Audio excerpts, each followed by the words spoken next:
going to kid you, these debits and credits can get confusing.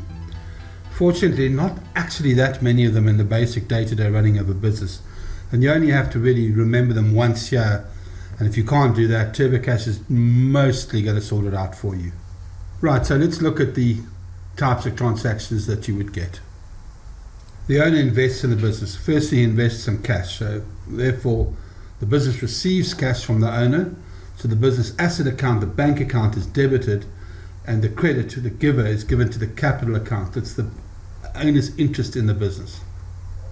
Similarly, the owner could put in an asset like a motor vehicle, in which case it would be debit assets to the vehicle's account and credit the capital account or the owner's interest.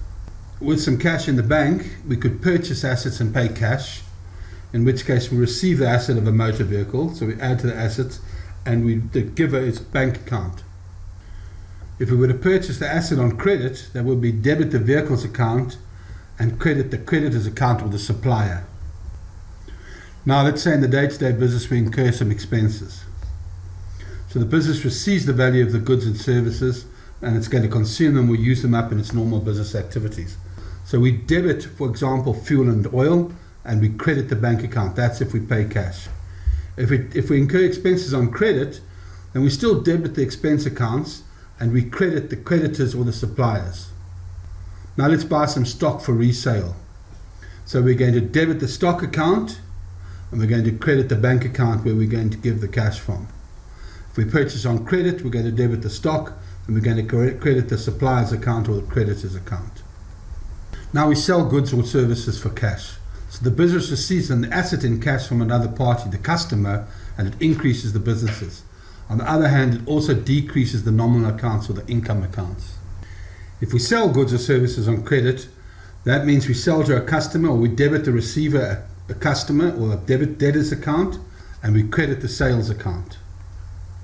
If we sell stock for cash, then we gain an asset from another party, the customer, because it gives us the cash, and it increases the business assets, but it also increases the nominal accounts or the income. And the business loses an asset or stock at cost, and it decreases the business's assets.